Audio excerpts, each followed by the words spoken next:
नमस्कार। आपका रोजगार विद अंकित यूट्यूब चैनल में स्वागत है और आप सभी लोग अच्छे होंगे और आपकी पढ़ाई भी अच्छी चल रही होगी, ऐसी मैं आशा करती हूँ। तो चलिएगा और आज का लेक्चर बिना किसी देरी के स्टार्ट करते हैं और देखते हैं कि पहले कि हमने लास्ट लेक्चर में क्या पढ़ा था।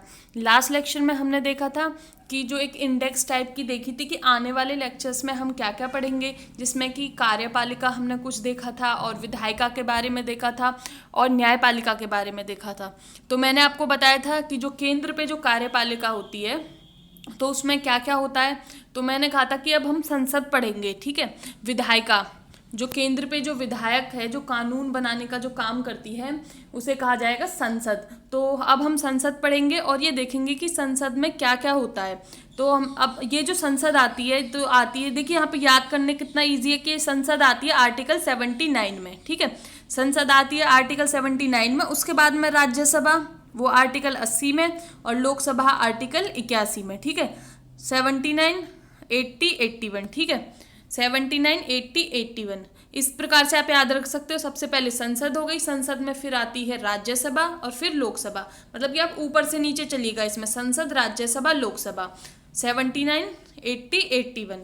और देखिए एक सबसे इंपॉर्टेंट पॉइंट ये है, सीधा क्वेश्चन बनेगा कि संसद के ना 3 अंग होते हैं महत्वपूर्ण। वो होती है एक तो राज्यसभा और एक लोकसभा, और सबसे महत्वपूर्ण है राष्ट्रपति। जी हाँ, राष्ट्रपति जी संसद के अंग होते हैं, बट ये याद रखना कि वो किसी भी सदन के सदस्य नहीं होते हैं। ये पॉइंट याद रखना बहुत ही ज़रूरी है। जो राष्ट्रपति होते हैं वो संसद के अंग होते हैं, बट वो किसी भी सदन के सदस्य नहीं होते हैं। अब वो संसद के अंग क्यों होते हैं? क्योंकि अगर ये दोनों कोई भी विधेयक पास कर दें, ठीक है, कोई भी नियम कानून विधेयक जो वो पास करती हैं, वो तब तक नियम कानून नहीं बनेगा, तब तक उन्हें राष्ट्रपति जी के हस्ताक्षर सिग्नेचर नहीं मिल जाते हैं। इसलिए जो राष्ट्रपति जी होते हैं वो संसद का एक अंग होते हैं, ठीक है, बट वो किसी भी सदन का सदस्य नहीं होते हैं। तो आप आशा करती हूँ कि ये वाला सदस्य होते हैं या क्या है, राष्ट्रपति जी की जो संसद के संदर्भ में वो कहाँ पे रखे गए हैं, तो आपको ये वाला डाउट क्लियर हो गया होगा। तो अब चलते हैं कि आज का हमारा टॉपिक रहने वाला है राज्यसभा।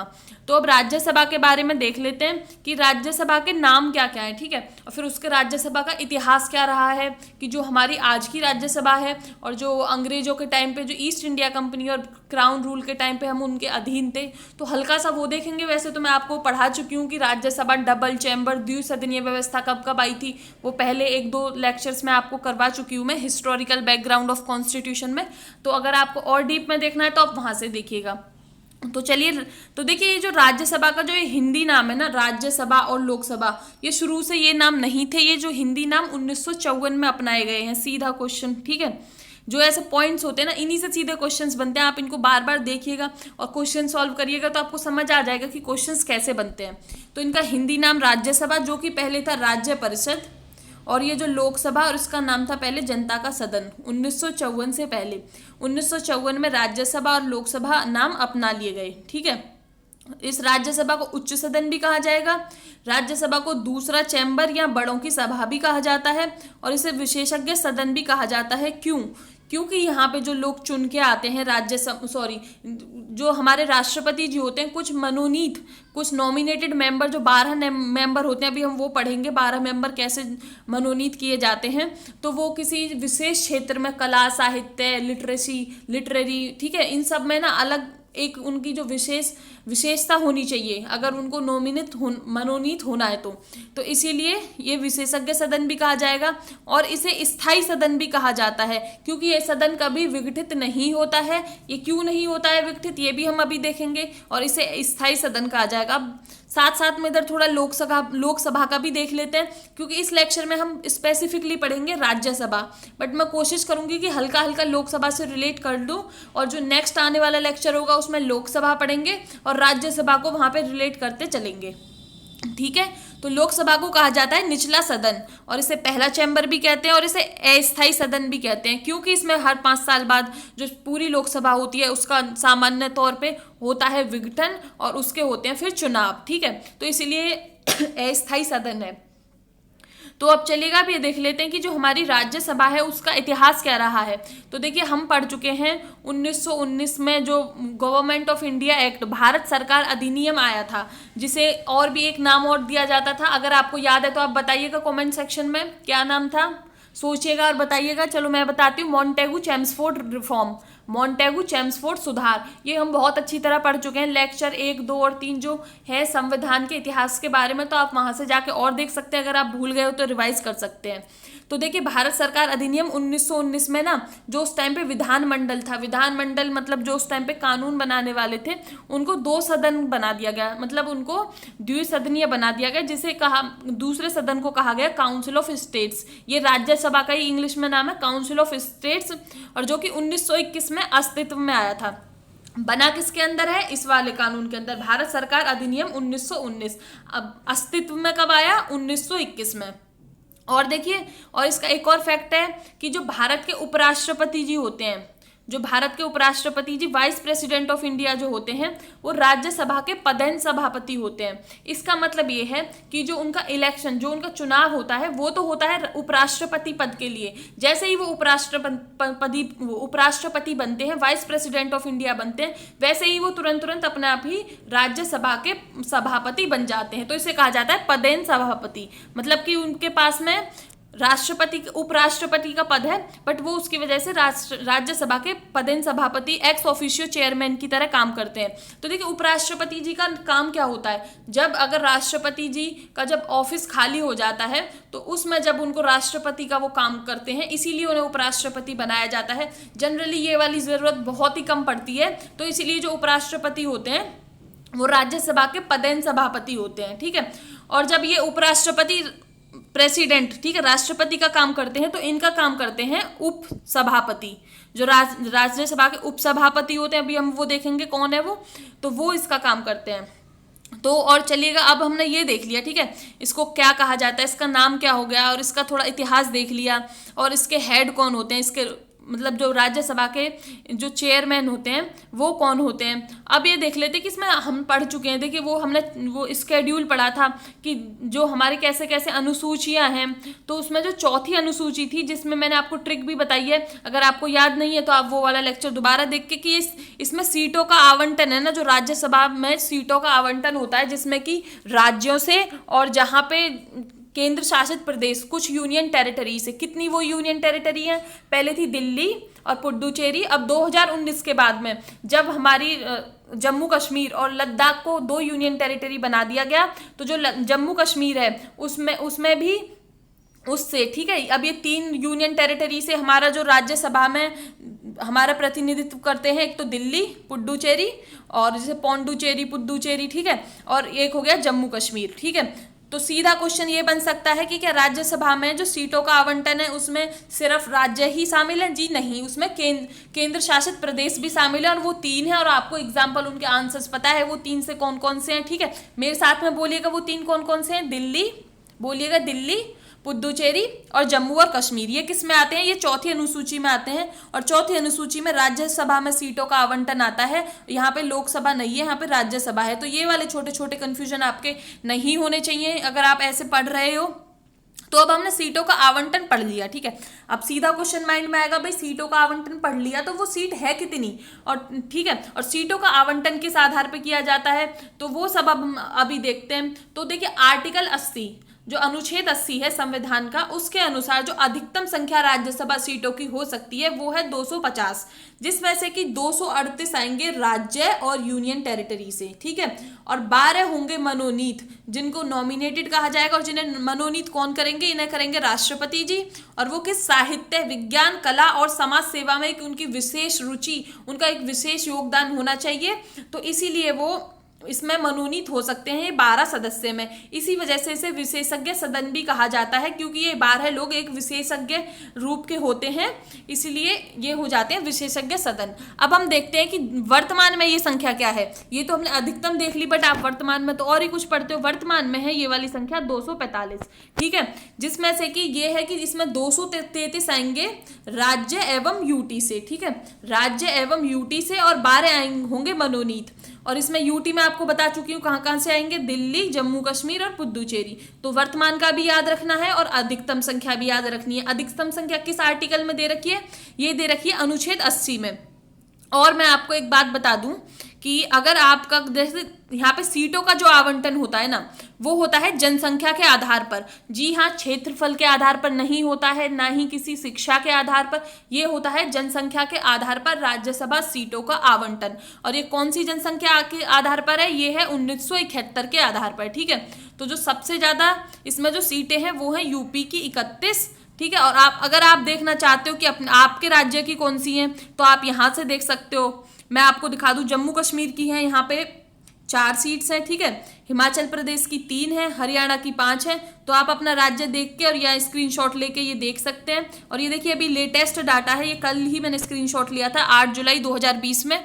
तो एकदम से लेटेस्ट डाटा है और ये सरकार की साइड से है, राज्यसभा की साइड से है, ये कहीं ऐसा वैसे से नहीं लिया गया है। तो इसके भाई पूरे ये तो पूरा ही सही होगा, क्योंकि आप सरकारी एग्जाम की तैयारी कर रहे हो तो कोशिश कीजिएगा कि जो आपका सोर्स और आपका डेटा होना चाहिए वो एक सरकार की वेबसाइट या एक्यूरेट होना चाहिए। तो आप देख सकते हैं। और ये देखिए मणिपुर, मेघालय, मिजोरम, नागालैंड, इनमें क्या है, एक एक सीट है। जो ज्यादातर नॉर्थ ईस्ट के स्टेट है उनमें एक एक सीट है। और आप देखिए दिल्ली की कितनी है, 3। ठीक है, और पुडुचेरी की भी कितनी है, पुडुचेरी की कितनी है, 1। और उड़ीसा की है 10, पंजाब की 7, राजस्थान की 10। ठीक है, सिक्किम की 1, तमिलनाडु की 18। इस हिसाब से आप अपना राज्य देख सकते हैं। ये देखिए उत्तर प्रदेश की है 31 और वेस्ट बंगाल की है 16, उत्तराखंड की 3। ये उत्तराखंड उत्तर प्रदेश से ही बना है टूट के। ठीक है, 2000 में। तो आप इस प्रकार से अपने यहाँ की सीट्स इसमें देख सकते हैं और इसका स्क्रीनशॉट ले सकते हैं जहाँ पे भी आपका राज्य आता है। तो चलिएगा अब आगे देखते हैं। तो भाई अब इसमें चुनाव कैसे होते हैं? अब हमने सीट देख ली, सब कुछ देख लिया, तो अब माइंड में ऐसे धीरे धीरे क्वेश्चंस आने चाहिए और उसी क्वेश्चन के हिसाब से हम आगे बढ़ेंगे। तो इसमें जो चुनाव होते हैं वो होते हैं अप्रत्यक्ष चुनाव, इनडायरेक्ट इलेक्शन।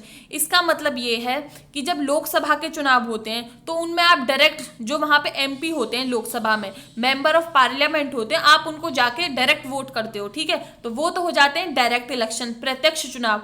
और आपने क्या कभी राज्यसभा के जो मेंबर हैं उनको कभी वोट नहीं दी, उनको वोट चुनते हैं जो हमारे अलग अलग राज्य होते हैं, उनकी जो विधान सभा होती है वो चुनते हैं, ना कि विधान। देखिए विधान परिषद नहीं चुनेगी, जो राज्यसभा के जो एमपीज हैं उनको चुनती है विधान सभा। विधान परिषद क्यों नहीं चुनती है? क्योंकि विधान परिषद तो अब कुल 6 राज्यों में रह गई है और अब ऐसे थोड़ी कि उनको ज्यादा वेटेज मिल जाएगा। तो 6 राज्यों में विधान परिषद है, वो सभी राज्यों में नहीं है। इसीलिए विधान परिषद जो राज्यसभा के जो एमपीज जो चुनती है वो विधान परिषद का उसमें हाथ नहीं होता है। उसमें कौन कौन का हाथ होता है? उसमें होता है हाथ सारे राज्यों का और 3 यूनियन टेरिटरी का। अभी हम वो 3 यूनियन टेरिटरी देख चुके हैं, दिल्ली, जम्मू कश्मीर और पुडुचेरी। ठीक है, और चुनाव होता है अप्रत्यक्ष रूप से और इस चुनाव का एक नाम है। ठीक है, आपके एग्जाम में आ सकता है और यही इलेक्शन का जो मेथड है यही वाला होता है प्रेसिडेंट के लिए यूज। अगर आपको ये वाला इलेक्शन मेथड जानना है, देखिए इतना इसको डिटेल में जानने की कोई जरूरत है नहीं, फिर भी आप अगर एक्स्ट्रा इच्छा रखते हो कि आपको भाई जानने की, आप क्यूरियस हो इसको जानने के लिए, अगर आप कहोगे तो आप कमेंट सेक्शन में बता देना। जब राष्ट्रपति का जो चुनाव इलेक्शन प्रोसीजर है मैं वहां पे एक्सप्लेन करूंगी, तो आपको ये वाला प्रोसीजर थोड़ा सा डिटेल में 5-10 मिनट लगेगा समझने में, मैं वहां पे समझा दूंगी। तो इसका नाम है आनुपातिक प्रतिनिधित्व पद्धति के अनुसार एकल संक्रमणीय मत द्वारा होता है। ठीक है, आप ये वाला नाम याद रखिएगा। अगर मैं आपको बता चुकी हूँ डिटेल में चाहिए तो आप कमेंट सेक्शन में बताइएगा, मैं राष्ट्रपति जब पढ़ाऊंगी तो उसमें ये एक्सप्लेन कर दूंगी। और इसे इंग्लिश में कहा जाएगा system of proportional representation bye means of single transferable votes. ठीक है, देखिए इसमें हल्का सा बताऊं कि क्या होता है कि इसमें ना जैसे कि 4 कैंडिडेट खड़े हैं, तो इसमें A B C D, अगर इसमें जैसे कोई मेरे को वोट डालनी है, ठीक है, मैं या आप कोई भी वहां पे अगर हम इनके वोट डालने के काबिल है, क्योंकि इसमें तो अप्रत्यक्ष चुनाव होते हैं और अप्रत्यक्ष चुनाव होने के लिए हमें किसी राज्य की विधानसभा, इनका अध्यक्ष, इनका जो मेंबर है वो होना पड़ेगा। तो मैं ना A B C D जो भी इनको चुनाव डालेगा तो इनको ना अपनी वरीयता, अपनी रैंक के अनुसार इनको वोट देगा कि मेरी पहली वोट जाएगी A को, दूसरी वोट जाएगी B को, तीसरी C या पहली D को, किसी को भी दे सकते हैं। इस हिसाब से इसके चुनाव होते हैं और ये वोट्स ऐसे ही काउंट होती हैं। ये थोड़ा सा कॉम्प्लेक्स मेथड है, अगर आपको जानना है तो मैं आपको बताऊंगी। ठीक है, अभी सभी को बता के यहाँ पे कंफ्यूज नहीं कर सकती और इतना डिटेल में आएगा भी नहीं। ठीक है, और हमने देख लिया सीटों का आवंटन कैसे होता है। अब यहाँ पे देख लेते हैं कि ये स्थायी सदन क्यों होता है। ठीक है, कि भाई ये चलता ही रहता है, कभी विघटित क्यों नहीं होता है। तो इसका कार्यकाल ना ये होता है 6 वर्ष। जो हमारी राज्यसभा है उसका कार्यकाल 6 वर्ष होता है और ये क्या कहते हैं, निरंतर चलती रहती है, क्योंकि इसके ना मेंबर्स होते हैं हर 2 वर्ष बाद इसके 1/3 ठीक है, 1/3 जो सदस्य होते हैं वो रिटायर होते रहते हैं, ना कि सारे। हर 2 वर्ष बाद में 1/3 सदस्य रिटायर होते रहते हैं, तो उनका चुनाव होके उनकी सीट्स भरी जाती रहती हैं, इसीलिए ये कभी भी समाप्त नहीं होता है। जो राज्यसभा पहली बार जो स्थापित हुआ था वो 1952 में स्थापित हुआ था, और ये निरंतर चलने वाली संस्था है, मतलब कि ये स्थायी संस्था हो जाती है क्योंकि इसका विघटन नहीं होता है। और ये मैं आपको बता चुकी हूँ कि इसके 1/3 सदस्य हर दूसरे वर्ष सेवानिवृत्त होते हैं। सीधा क्वेश्चन बनेगा कितने सदस्य हर कौन से वर्ष सेवानिवृत्त होते हैं, ये भी बन सकता है कि राज्यसभा के 1/3 सदस्य हर दूसरे वर्ष सेवानिवृत्त होते हैं, राज्य के कितने सदस्य हर दूसरे वर्ष सेवानिवृत्त होते हैं, तो इधर 1/3 हो जाएगा। इस प्रकार से आप याद रखिएगा, ठीक है। अब ये हर दूसरे वर्ष होते हैं, तो जब तीसरे वर्ष मतलब दो वर्ष खत्म हो गए, तीसरे वर्ष की जब स्टार्टिंग होती है, तो उसमें जो अगर मनोनयन की जरूरत है, मनोनीत किया जाएगा सदस्यों को, और इलेक्शन की जरूरत है तो उनको इलेक्शन किया जाएगा, ठीक है। और देखिए आपको एक और फैक्ट बता दूं, जो ये 6 वर्ष कार्यकाल है ना, ये हमारे संविधान में नहीं लिखा हुआ है। संविधान ने इनका कोई कार्यकाल नहीं बताया था कि राज्यसभा के जो एमपी हैं उनका कार्यकाल क्या होगा। ये काम छोड़ दिया था संसद पर, और संसद इसके तहत लाई थी जन प्रतिनिधित्व अधिनियम 1951, जिसे इंग्लिश में कहा जाएगा रिप्रेजेंटेशन ऑफ पीपल एक्ट 1951 के आधार पर संसद ने कहा था कि राज्यसभा के जो सदस्य हैं उनकी जो कार्यकाल होगा वो 6 वर्ष होगा। अब देखिए मैं बार बार एमपी जो शब्द यूज कर रही हूँ ना, एमपी की फुल फॉर्म है मेंबर ऑफ पार्लियामेंट। अब आप समझिए पार्लियामेंट में हमारी राज्यसभा लोकसभा दोनों आती हैं, तो इनके दोनों के जो सदस्य होंगे इनको एमपी कहा जाएगा। आप मन में ये डाउट मत रखिएगा कि राज्यसभा के को एमपी कहा जाएगा या लोकसभा के को एमपी, दोनों को एमपी कहा जाएगा। अगर आपको स्पेसिफिक तौर से कि विशेष तौर पर बताया जाए तो ये बताया जाएगा कि राज्यसभा के एमपी है और ये फलाना फलाना लोकसभा के एमपी है, ठीक है। तो चलिएगा ये लिस्ट आप देख चुके हो, अब बढ़ते हैं आगे। अब देख लेते हैं कि भाई राज्यसभा तो हमने देख लिया। अभी मैं आपको बताया कि राज्यसभा का सभापति कौन होते हैं। अभी हम ये भी पढ़ चुके हैं कि उपराष्ट्रपति जी होते हैं, वो पदेन सभापति होते हैं। बट ये जो राज्यसभा के सदस्य नहीं होते हैं, ठीक है, सीधा क्वेश्चन, जैसे उधर राष्ट्रपति जी है वो उसके सदस्य किसी भी जो सदन है उसके सदस्य नहीं, संसद के किसी भी सदन के सदस्य नहीं होते हैं। और इसी प्रकार जो उपराष्ट्रपति होते हैं वो राज्यसभा के सदस्य नहीं होते हैं। अब हम आपको दिखा देते कि अभी प्रेजेंट में जो भारत की जो राज्यसभा है उसके सभापति कौन है, तो उनके सभापति हैं एम वेंकैया नायडू, ठीक है। आप ये इनकी फोटो देख सकते हैं। और अगेन मैंने ये वाली फोटो, ये वाला स्क्रीनशॉट राज्यसभा की ऑफिशियल वेबसाइट से, आधिकारिक वेबसाइट से लिया है, तो सारे चांसेस अब ये सारी चीजें सही होंगी। अब ये देख लेते हैं, अब हमने राज्य का सभापति पढ़ लिया, अब हम पढ़ेंगे राज्यसभा का उपसभापति कौन है, ठीक है। राज्यसभा का उपसभापति कौन होते हैं, ये चुने जाते हैं राज्यसभा के सदस्यों के बीच में से ही। ये तो जो सभापति होते हैं ये तो सदस्यों के बीच से नहीं चुने जाते हैं, बट ये राज्यसभा के सदस्यों के बीच से ही चुने जाते हैं। अब ये वर्तमान में कौन है, हरिवंश राय बच्चन। अब मैंने यहाँ को इसमें रेड से इसे क्यों इसे चारों तरफ से घेरा हुआ है ये मैं आपको बता दूं यहाँ पे। तो देखिए जैसे हम ऑफिशियल वेबसाइट पे जाते हैं तो यहाँ पे राज्यसभा के भूतपूर्व सभापति, तो पहले सभापति आप देख सकते हैं कौन है, श्री एस.वी. कृष्णा मूर्ति राव, ठीक है, जो कि 1952 से 1956 तक रहे थे। और अब देखते हैं कि देखिए यहाँ पे श्री हरिवंश राय का ये लिखा हुआ है 9/8/2018 से 9/4/2020 तक ये रहे हैं। या आपको ये जो बीच में सारे लिखे हुए हैं याद करने की कोई ज़रूरत नहीं है, ये तो मैंने आपको बस स्क्रीनशॉट लेके दिखाया है, ठीक है। मतलब कि इनका कार्यकाल 9/4/2020 को समाप्त हो गया है। तो मैंने अब उसके बाद की डेट देखने की कोशिश करी इनकी साइट पे, तो उसका भी कोई डेटा नहीं आ रहा है। तो आप इसलिए वर्तमान में श्री हरिवंश राय याद रख सकते हैं। बट जब भी, ठीक है, आप जब भी एग्जाम दोगे, कभी भी एग्जाम दोगे, तो ये वाला फैक्ट आप खुद को अपडेट करना है करंट अफेयर से। ये नहीं कि यहाँ पे ये लिखा हुआ है तो ये ही होंगे, ठीक है। ये वर्तमान वाली चीजें चेंज हो सकती हैं जब आप एग्जाम देंगे। तो चलिएगा, अब आपने उपसभापति देख लिया। और ये उपसभापति कब काम करते हैं, जब ये जो राष्ट्र के, ये जो उपराष्ट्रपति का काम, जब राज्यसभा के सभापति, मतलब कि जब एम वेंकैया नायडू को काम करना पड़ जाए, कभी किसी जो राष्ट्रपति का पद खाली होने की वजह से अगर उन्हें प्रेसिडेंट का काम करना पड़ जाता है, तो यहाँ पे उपराष्ट्रपति, यहाँ पे सभापति का काम करेंगे उपसभापति, ठीक है। अब चलते हैं सभा का नेता, लीडर ऑफ द हाउस, ठीक है। इसका काम क्या है कि जो सभा को ना कुशल और सुचारू रूप से चलाने में जो महत्वपूर्ण भूमिका निभाते हैं, मतलब इनका काम है कि जो हमारी जो सभा है, जो राज्यसभा है, वो आराम से चलती रहे, कुशल रूप से, और उसमें कोई दिक्कत ना आए उसे चलाने के लिए। तो उसमें जो महत्वपूर्ण भूमिका निभाई जाती है, ये निभाई जाती है सभा के नेता, और इन्हें कहा जाता है लीडर ऑफ द हाउस। ठीक है। अगर हमारे प्रधानमंत्री राज्यसभा से हैं तो वो लीडर ऑफ द हाउस का काम करेंगे, और अगर हमारे प्रधानमंत्री जी लोकसभा से हैं तो वो किसी को चुन सकते हैं कि भाई आप चलिए, आप बनिएगा लीडर ऑफ द हाउस। तो अब हम देख लेते हैं कि ये पहले कौन थे। ये थे श्री एन गोपाल स्वामी अयंगर, और वर्तमान में कौन है, श्री थावरचंद गहलोत। इनको देख लेते हैं। ये है, एक सेकेंड, ये देखिए, श्री थावरचंद गहलोत संसद के सदस्य हैं और सदन के नेता है। ठीक है, सदन के नेता मतलब लीडर ऑफ द हाउस। और ये कहाँ पे है leader of the house, Rajya Sabha में है। इनको प्रधानमंत्री ने बोला है कि आप लीडर ऑफ द हाउस का काम करिएगा। और अब ये आपको मैं राज्यसभा, लोकसभा तब पढ़ेंगे तो लोकसभा में भी बताऊंगी कि लोकसभा में लीडर ऑफ द हाउस कौन है, जो सदन के नेता है वो कौन है जी, वो प्रधानमंत्री होंगे। ठीक है, क्योंकि वो लोकसभा से ही चुने गए हैं। तो आपको ये वाला डाउट क्लियर हुआ होगा। अब चलते हैं आगे। देखिए, मैं बार बार आपको इसलिए दिखा रही हूँ क्योंकि ये वाले पॉइंट ना कहीं पे अलग अलग लिखे हो सकते हैं, और ये करंट अफेयर के हिसाब से चेंज भी हो सकते हैं। तो आपको अपने आप अपना चेंज करना पड़ेगा, और आप या तो किसी ऑफिशियल वेबसाइट से चेंज करिएगा या न्यूज़पेपर में, तब इनके नए इलेक्शन होके या नए चुन के या नए मनोनीत होके जो भी आएंगे तो आपको पता चलता रहे। ना कि ये जो यहाँ पे लिखे गए हैं ये इनके ऊपर डिपेंड नहीं रहना है, क्योंकि एग्जाम में क्वेश्चन तभी आते हैं जनरली, तब वो चेंज होते हैं। अगर आपको पुराना वाला याद है तो भैया आप क्वेश्चन गलत हो जाएगा। अब चलते हैं, हमने इतना देख लिया। ठीक है, ये वाला भी देख लिया। अब देखते हैं कि इसके बारे में आपने एक और शब्द सुना होगा, विपक्ष के नेता। ठीक है, अभी हम ये राज्यसभा के बारे में बात कर रहे हैं। तो विपक्ष के नेता, देखिए पहला विपक्ष के नेता जो आए थे वो आए थे 1969 में। ठीक है, उससे पहले विपक्ष के नेता हुआ नहीं करते थे और ना ही उन्हें कोई इतनी वैल्यू दी जाती थी।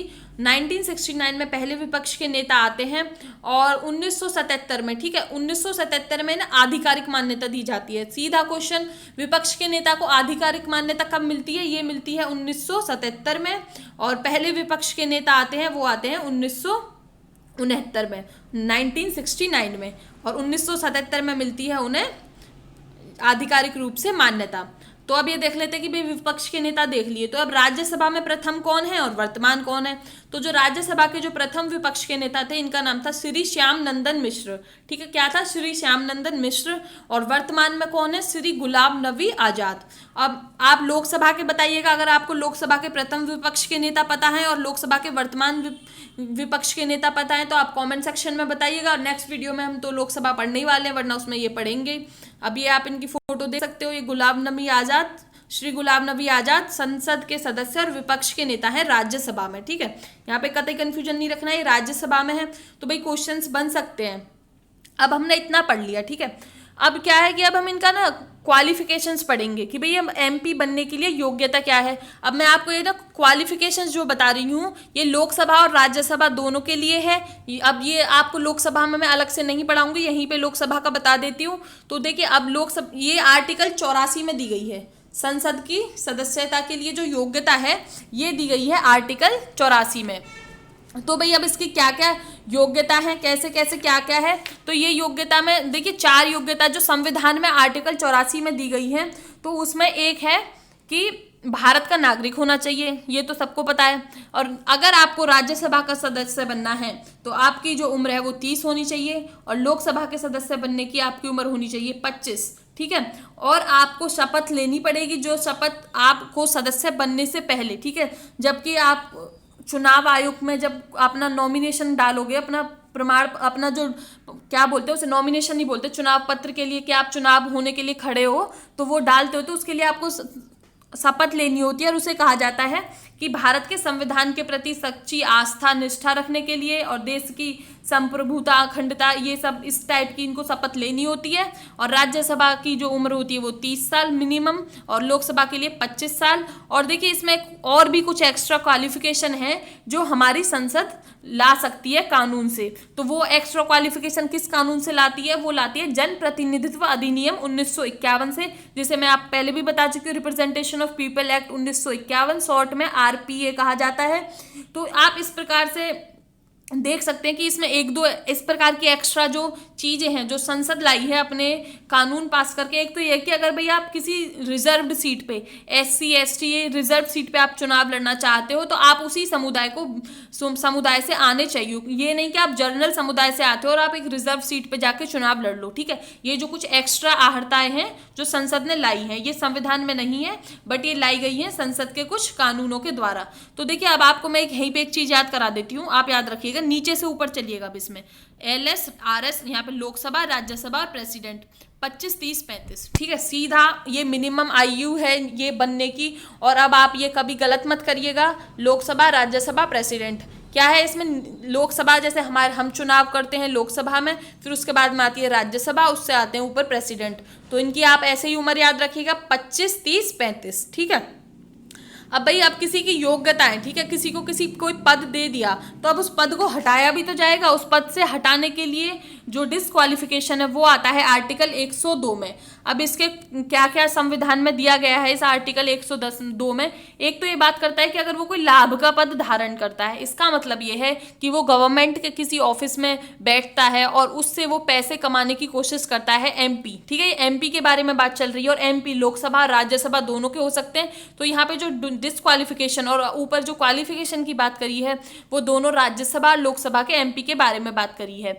और उसे घोषित दिवालिया किया जा चुका हो कि भाई वो दिवालिया है, उसका दिवाला निकल चुका है, उसके पास कोई पैसे वैसे नहीं है, तो वो भी उसका एक डिस्क्वालिफिकेशन है। अगर वो विकृत चित्त का है, इसका मतलब ये है कि थोड़ा सा उसका जो माइंड है वो सही नहीं है, उसकी मेंटल सिचुएशन सही नहीं है, अनसाउंड माइंड का है, तो भी उसे डिस्क्वालिफिकेशन में डाला जाएगा।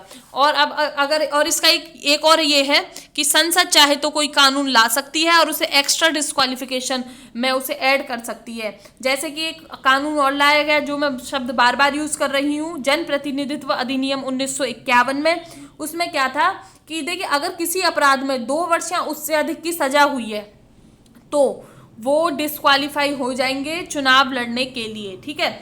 और परंतु देखिए अगर आपको मैंने एक और बताया था आर्टिकल 22 में, मूल अधिकार में आर्टिकल 22 में आपको बताया था प्रिवेंटिव डिटेंशन, मतलब कि निरोधक डिटेंट करना किसी को, उनका पता चल रहा है कि वो कुछ गलती आगे कर सकते हैं, उनको किसी काम के पहले कोई अपराध करने से पहले ही उनको रख लेना, उनको डिटेन कर लेना, उसे कहा जाएगा प्रतिबंधात्मक निषेध, ठीक है। प्रतिबंधात्मक निषेध, प्रिवेंटिव डिटेंशन। कोई गलत काम करने की उनको, जैसे सरकार को, पुलिस को डाउट है कि ये व्यक्ति कोई गलत काम कर सकता है, ये व्यक्ति कोई जनता के लिए अपराध कर सकता है, ये किसी आतंकवादी गतिविधियों में संलिप्त है, तो इन्हें अगर प्रिवेंटिव डिटेंशन के थ्रू, आर्टिकल 22 के थ्रू अगर इन्हें डिटेन किया जाता है, इन्हें रखा जाता है, तो उन्हें उस वाले नियम के तहत, आर्टिकल 22 के तहत बंदी बनाया जाता है, तो वो वाला डिस्क्वालिफिकेशन इधर काम नहीं करता है, ठीक है। अगर आपको प्रिवेंटिव डिटेंशन के अंदर रखा जाएगा तो वो डिस्क्वालिफिकेशन नहीं माना जाता है। और डिस्क्वालिफिकेशन कब माना जाएगा कि 2 साल की सजा, सरकार जो हमारे जो कोर्ट है उन्होंने आपको 2 साल से अधिक की सजा दे दी तो वो आपका एक डिस्क्वालिफिकेशन हो जाएगा। अब शपथ भी देख लेते हैं कि भाई अब क्वालिफिकेशन देख लिया, डिस्क्वालिफिकेशन देख लिया, अब चुनाव जीत के ऑफिस में, मतलब कि राज्यसभा लोकसभा में आ गए, तो अब आपको शपथ लेनी है, ठीक है। तो शपथ जो प्रत्येक सदन का जो सदस्य होता है वो शपथ लेते हैं राष्ट्रपति जी के सामने। सीधा क्वेश्चन, जो MPs होते हैं वो शपथ अपनी किसके सामने लेते हैं? राष्ट्रपति के सामने लेते हैं। अगर राष्ट्रपति जी नहीं आते हैं तो वो अपने स्थान पर और किसी व्यक्ति को भेज सकते हैं कि आप उनकी शपथ सुनिएगा, ठीक है। तो सीधा क्वेश्चन हो गया, शपथ कौन सुनेंगे? राष्ट्रपति जी। और इनकी शपथ क्या है कि संविधान में सच्ची निष्ठा और श्रद्धा रखेंगे, क्योंकि सबसे पहले आता है हमारा संविधान, भारत की प्रभुता और अखंडता का ध्यान रखेंगे और कर्तव्यों का अच्छे से पालन करेंगे। तो ये शपथ में 3 होती है। और ये मैंने शपथ क्यों लिखी है, क्योंकि मैंने एक क्वेश्चन देखा था इसी कुछ ही SSC एग्जाम से रिलेटेड, और उसमें ये पूछ ली गई थी कि शपथ में क्या क्या आता है, ठीक है। क्योंकि राष्ट्रपति की शपथ थोड़ी अलग होती है, प्रधानमंत्री की थोड़ी अलग होती है, और ये MPs की शपथ थोड़ी अलग होती है, ठीक है। अब थोड़ा एक वेतन और भत्ता देख लेते हैं। तो 2018 में जो MP हैं, ये MP राज्यसभा लोकसभा दोनों के होंगे, तो इनका भत्ता 50,000 से 1 लाख बढ़ा दिया था 2018 में। और ये 50,000 कब बढ़ाया था? ये बढ़ाया था पहले 2010 में। तो टाइम से टाइम अब महंगाई बढ़ती है तो उनके भी भत्ते बढ़ते हैं। तो 2018 में 50,000 से 1 लाख बढ़ा दिया गया। और राज्यसभा का जो सभापति है, ठीक है, जो अब यहाँ पे ये कौन हो गए, वाइस प्रेसिडेंट, इनका वेतन है 4 लाख रुपए प्रति मंथ। और ये भी कब बढ़ाया गया था, पर मंथ, ठीक है, प्रति माह 4 लाख रुपए प्रति माह। ये भी कब बढ़ाया गया था, ये भी 2018 में ही बढ़ाया गया है। अगर मेरे को लगेगा कि ऐसी ज़रूरत है कि जो सारे ही जैसे राष्ट्रपति, राज्यसभा के सभापति और चीफ जस्टिस ऑफ इंडिया, इन सब के जो वेतन है, तो मैं इनको कोशिश करूंगी बाद में कि इनको एक ही वीडियो लेक्चर में कवर कर दूं कि इनको कितना कितना पैसा मिलता है सबको एक साथ में, ताकि आप कंपेयर करके कि सबसे ज़्यादा किसको मिलता है, सबसे कम किसको मिलता है, आप आसानी से याद रख सकें। ठीक है, तो चलिएगा, अब यहाँ तक हमने आज देख लिया और अब एक बार जल्दी से रिवीजन कर लेते कि आज के लेक्चर में हमने क्या क्या देखा है और आने वाले लेक्चर्स में हम क्या क्या देखेंगे। तो आज के लेक्चर में हम पढ़ रहे थे राज्यसभा, संसद में हमने देखा क्या क्या होते हैं। राज्यसभा के बारे में हमने पढ़ा कि राज्यसभा का इतिहास कहाँ से रहा है। ये 1919 भारतीय सरकार अधिनियम से अपना जो इतिहास है राज्यसभा वहाँ से आता है।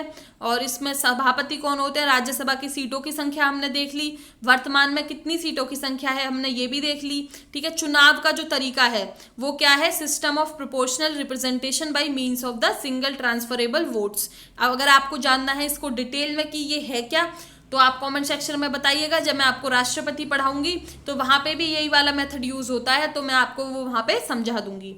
और सीटों का आवंटन हमने देख लिया, कार्यकाल हमने देख लिया, ठीक है, कि कैसे कितना कार्यकाल होता है और इसे स्थायी सदन क्यों कहा जाता है।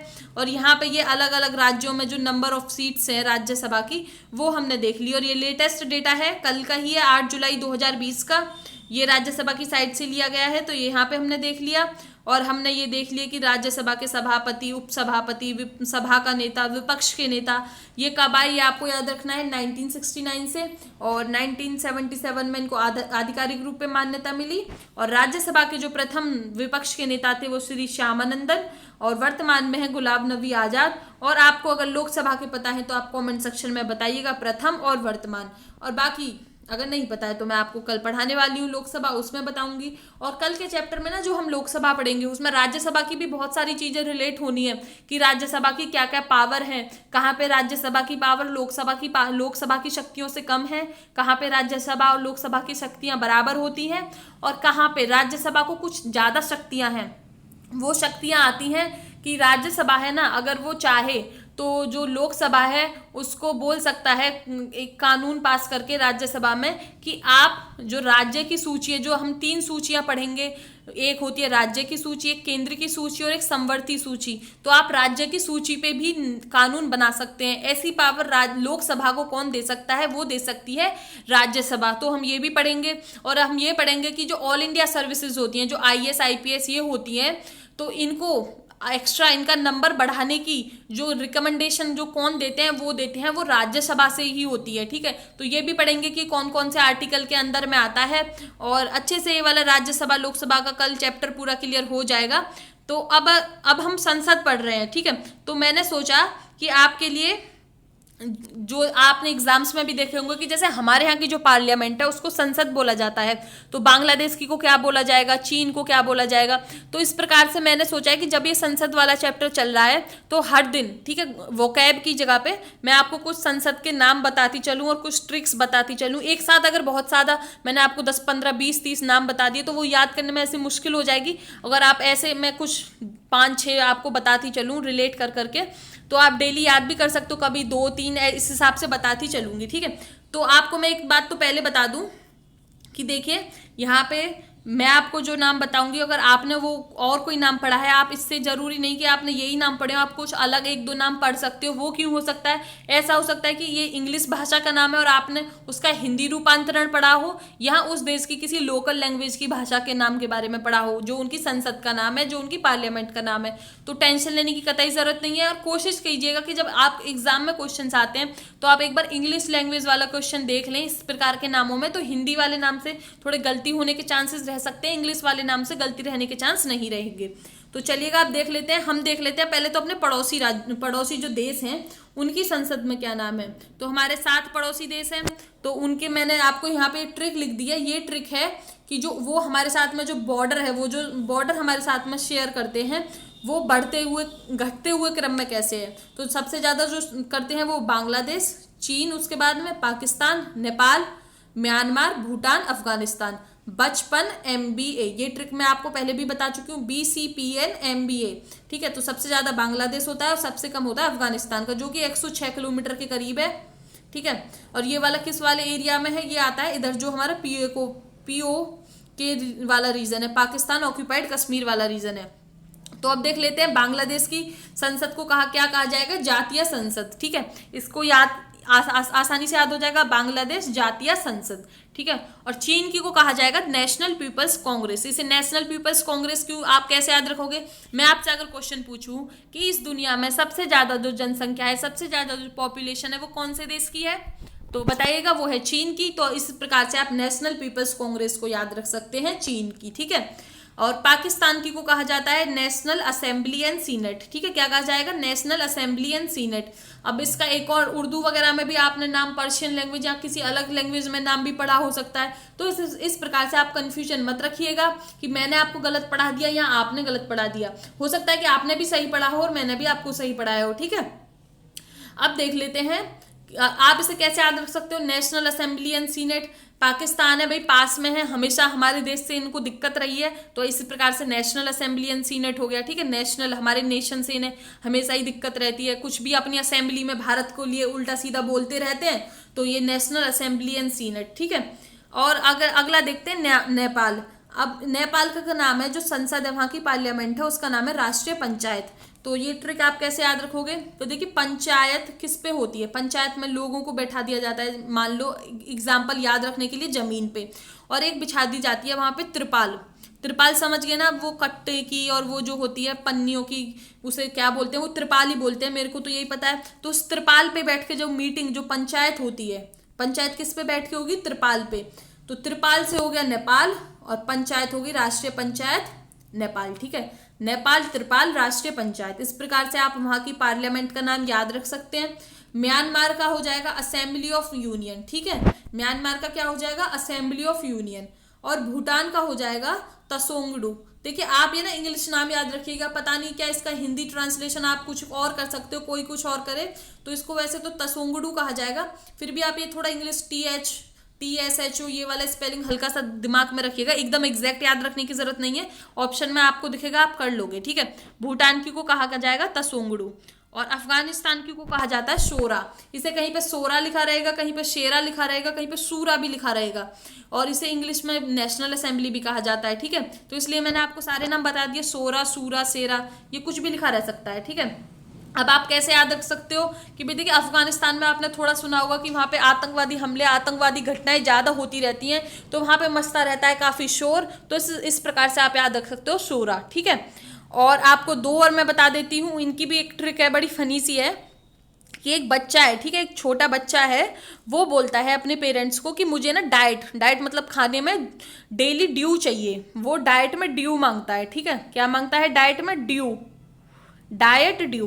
तो जो उनके घर वाले वो कहते हैं कि ना तो हमारे पास में भाई इतना पैसा है कि आपको डेली डाइट में ड्यू पिला सके, अगर इतना पैसा है भी, ठीक है, तो वो कितना नुकसान करती हैं आपके फेफड़े, लीवर वगैरह के लिए, वो नुकसान करेंगी। तो इसलिए उसके जो पेरेंट्स है, जो उसके बच्चे के घर वाले बोल देते हैं, जा रे यहाँ से, मतलब जा तू यहाँ से निकल, हमारे पास तेरे लिए डाइट में ड्यू नहीं है, डाइट में ड्यू नहीं है, जा रे। तो डाइट और जा से तो हो गया जापान, और ड्यू मार और रे, ठीक है, जा रे में रे से हो जाता है रूस, तो ड्यू मा को आप रूस से याद रख सकते हो, और डाइट को आप जापान से। ठीक है, डाइट, ड्यू और जा रे। तो आई होप आपको ये थोड़ा समझ आया होगा, और कुछ इसमें राज्यसभा आपको टॉपिक क्लियर हुआ होगा। तो देखिएगा ये आप आसानी से याद कर लोगे, एक दो बार देखोगे। अब कुछ लोग बोल रहे हैं कि कुछ ज़्यादा डीप में पढ़ाया जा रहा है, कुछ लोग बोल रहे हैं कि मैं कम डीप में पढ़ा रही हूँ। तो देखिए डीप में पढ़ने के लिए तो बहुत कुछ है, ठीक है, और बिना डीप में पढ़ने के लिए कुछ भी नहीं है, बस ऊपर ऊपर से देख लो कि राज्यसभा क्या है, अच्छा इसमें कितने मेंबर्स होते हैं, बस ये देख लो। तो मैं थोड़ा कोशिश कर रही हूँ कि बीच के लेवल का, मॉडरेट लेवल का पढ़ा सकूँ, ताकि आप SSC और कुछ क्वेश्चंस यूपीपीसीएस, कुछ नहीं बहुत सारे क्वेश्चंस आप यूपीपीसीएस के भी सॉल्व कर सकते हो, यूपीएसआई के भी सॉल्व कर सकते हो इस वाले एग्जाम से। और जो दिल्ली पुलिस वगैरह जो ठीक अच्छे लेवल के क्वेश्चन एग्जाम के क्वेश्चंस आते हैं, आप उनको इन वाले लेक्चर से सॉल्व कर सकते हो। और आपको क्या करना है, आपको प्रैक्टिस क्वेश्चन सॉल्व करने और प्रीवियस ईयर क्वेश्चन आप जो भी एग्जाम देना चाहते हो उसके लीजिएगा और सॉल्व करिएगा। तो आपको पता चलेगा कि आप इन लेक्चर से कितने क्वेश्चन सॉल्व कर पा रहे हैं। और आपको अगर वीडियो पसंद आता है तो प्लीज़ आप लाइक करिएगा, अगर पसंद नहीं आता है तो आप डिसलाइक करने के लिए एकदम फ्री हो। और पर कमेंट सेक्शन में जरूर बताइएगा कि आपको वीडियो क्यों नहीं पसंद आता है, और साथ साथ में ये बताइएगा कि मैं क्या इंप्रूवमेंट कर सकूं, क्या मेरे लिए सुझाव है ताकि वीडियो में आगे और बेहतर बना सकूं और आपको पसंद आए। और आपको इस वीडियो की जो PDF है वो टेलीग्राम रोजगार विद अंकित में मिल जाएगी। और आशा करती हूँ कि आप अच्छे से पढ़ेंगे। और देखिए कभी कभी ऐसा होता है कि कल आपका लेक्चर नहीं आया था, तो उसमें कभी या तो कोई टेक्निकल प्रॉब्लम हो जाती है या कोई ऐसी सिचुएशन आ जाती है कि लेक्चर नहीं बन पाता है। तो प्लीज़ उस टाइम के लिए मैं मांगती हूँ आपसे पहले ही एडवांस में सॉरी कि ऐसी अगर कभी कोई दिक्कत होती है तो आप ना उस टाइम पे अपना बैठ के जो आपने टाइम पॉलिटी का पढ़ने का बना रखा है तो टाइम वेस्ट मत करिएगा। उस टाइम पे आप क्या कर सकते हैं, या तो पहले लेक्चर्स रिवाइज कर सकते हैं, या आपके जो नोट्स हैं वो रिवाइज कर सकते हैं, या आप कुछ एक्स्ट्रा क्वेश्चन सॉल्व कर सकते हैं। तो जिस दिन लेक्चर ना हो कोशिश रहेगी कि ऐसी कभी सिचुएशन आए ना, बट आपको पता है कि कभी कभी ऐसी सिचुएशन आ जाती है, तो उस टाइम आप अपने टाइम को यूटिलाइज करिएगा, वेस्ट मत करिएगा कि यूट्यूब पे चलो भाई आज लेक्चर नहीं आया तो ऐसे ही टाइम पास कर लेते हैं। ऐसे टाइम पास करने से काम नहीं चलेगा भाई। एग्जाम है, अच्छे लेवल का एग्जाम पढ़ रहे हो तो मेहनत जितने ऊंचे लेवल का आप सोचोगे ना उतना ही आपको ज़्यादा मेहनत करनी पड़ेगी। और धन्यवाद, और अच्छे से आप पढ़ते रहिएगा और बिल्कुल टेंशन नहीं लेनी है, चीज़ें याद हो रही हैं कि नहीं हो रही हैं, सारी चीज़ें आसानी से याद होंगी। रिवाइज रिवाइज रिवाइज, ठीक है, जितना रिवाइज करोगे उतनी ही चीज़ें आसानी से याद रहेंगी। और धन्यवाद, आपका दिन अच्छा हो।